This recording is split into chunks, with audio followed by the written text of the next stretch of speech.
At some point during each of our lives, we will experience trauma. Could be the death of a loved one, could be the death of a favorite pet, maybe a bullying incident at school, or just simply a freak accident, something that doesn't seem to have any logical explanation behind it. But when things like this happen during the childhood years, kids begin to wonder, what was the cause? It's like they need an answer. And oftentimes blaming themselves.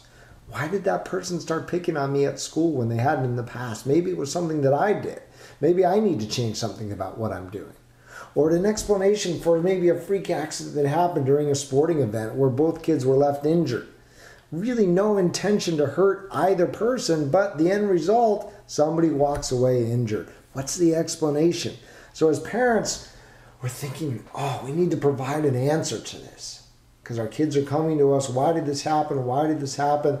Retelling, reliving that event over and over and over again. It's a serious topic, and I think one that happens quite often, maybe more often than we might think, and not to be caught unaware when something like that happens. So I wanted to bring another mind to the table, Dr. Justin Carter, who I introduced to the show just this past week, to share a little bit about his background and maybe some ideas that he has. So Justin's going to share. Joe, thanks for having me back. Trauma. It's something we all experience throughout our lives. Whether as a child we lost our favorite blanket or our teddy bear, or as an adult losing a loved one, maybe even a sporting event. We all experience trauma in different ways. Some of us experience trauma and are able to develop skills to move through the traumatic experience, where others have a harder time moving beyond that traumatic experience. One thing we can do as parents is encourage our children to talk about the experience, how they feel, what their memories are of it.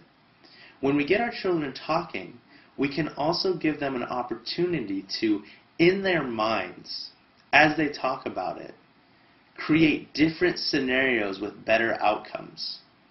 So for an example, a child gets in a car accident and we get them talking. Again, most important thing is to have our children talking about the experience. We can have them recreate the scenario. What could have happened? Okay, so we get in a car accident. What can we do to help the situation be a better one?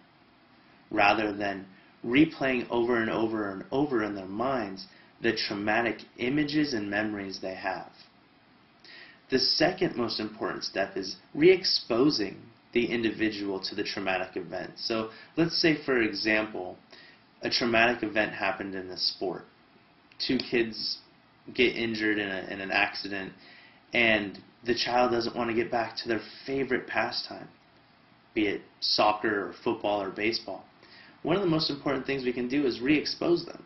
Get them outside, start throwing a baseball with them, start throwing the football, get them back involved.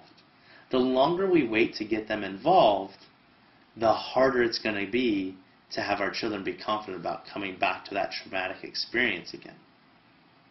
And I know this is a hard one to swallow, but as parents, there are some things that we cannot fix.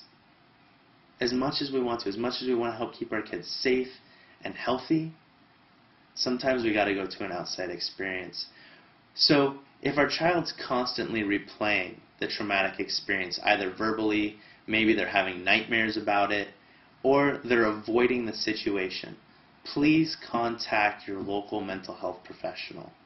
If you need help doing that, you can go to the American Psychological Association's website, locate your area, make a search. Comes up with a lot of different therapists in your area. Contact them. Allow a professional to help you. Joe, thank you so much for having me back. Have a good afternoon or evening.